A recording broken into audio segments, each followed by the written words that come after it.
Saludos familia, soy Mario de los Santos y en este vídeo os voy a compartir una variación del paso típico o básico de la bulería. Antes de aprender esta variación, te dejo el paso que tienes que aprender primero, el auténtico. Lo tienes por aquí arriba en este enlace. Un vídeo explicado paso a paso para que lo aprendas fácil y sencillo, si aún no lo sabes. Una vez dicho esto, vamos con la sexta variación del paso típico de la bulería. Lo vemos explicado y enfocando solamente los pies. Vamos allá. La diferencia con el paso original es que hacemos un remate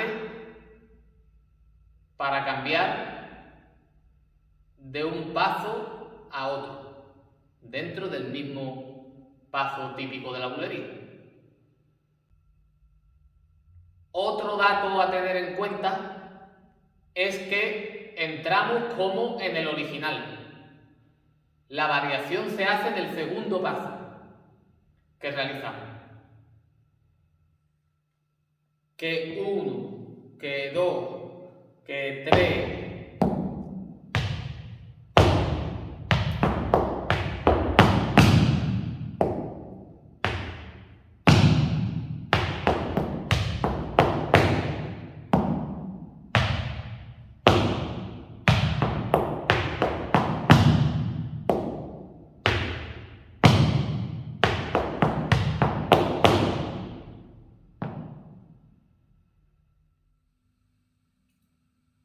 Lo vemos de cuerpo completo, incluidos los brazos.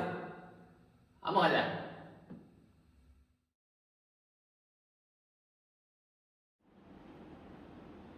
Que 1, que 2.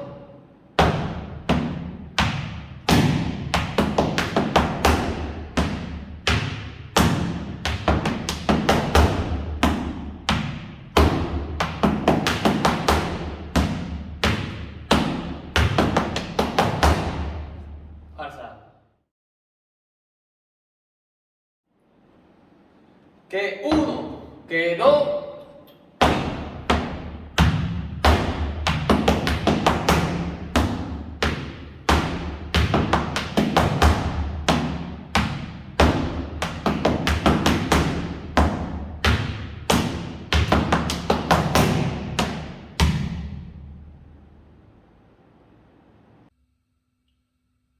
Lo vemos dentro del compás por bulería.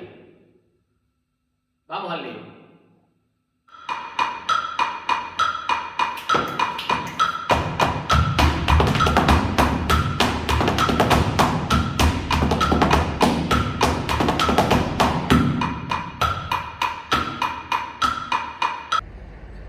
Pues listo, hasta aquí el vídeo de hoy. Espero que te haya gustado. Suscríbete al canal activando la campanita para no perderte mis próximos vídeos. Comparte mis vídeos con toda aquella persona que necesite aprender el baile flamenco. Déjame un comentario sobre qué te ha parecido el vídeo y sobre qué quieres que publique mi próximo vídeo. Y dale un gran like, que eso me ayuda muchísimo. Sin nada más que decir, te deseo mucha salud, muchas bendiciones y mucho flamenco. Hasta mi próximo vídeo.